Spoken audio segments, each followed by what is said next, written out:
పిల్లలు స్కూల్ నుంచి రాగానే చల్ల బజ్జీలు చేయమన్నారండి. ఎలా చేస్తున్నాను చూపిస్తా చూడండి. ఈ కప్పుతో 2 కప్పులు మైదా పిండి తీసుకున్నాండి. అరకప్పు పెరుగు,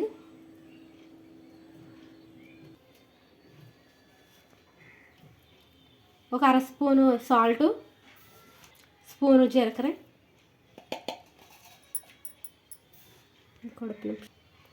వంట సోడా అర స్పూను, 2 స్పూన్లు నూనె కూడా వేసుకోవాలండి.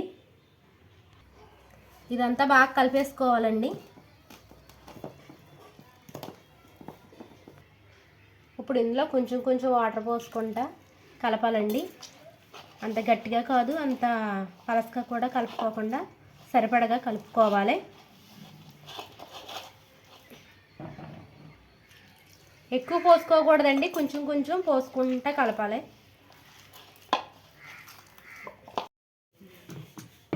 ఇలా బాగా కలుపుకోవాలండి. ఎంత బాగా కలుపుకుంటే అంత గుల్లగా వస్తాయండి గోళీ బజ్జీలు.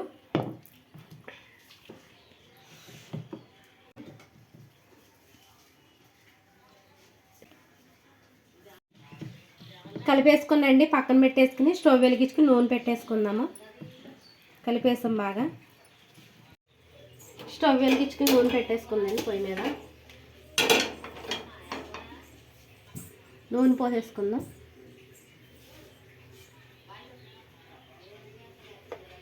నూనె వేడెక్కేస్తుందండి. బజ్జీలు వేసేసుకుంటున్నాం.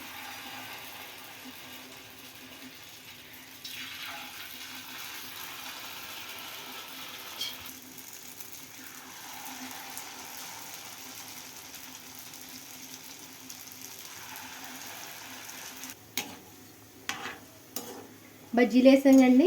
ఈ బాగా వేగేదాకా అటు ఇటు కదుపుతూ ఉండాలండి. వేగిపోనియండి. తీసి పక్కన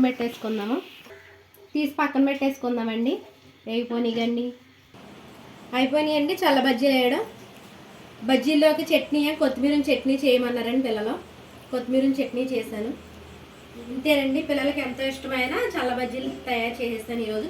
పిల్లలకి స్నాక్స్ కింద. అంతేనండి.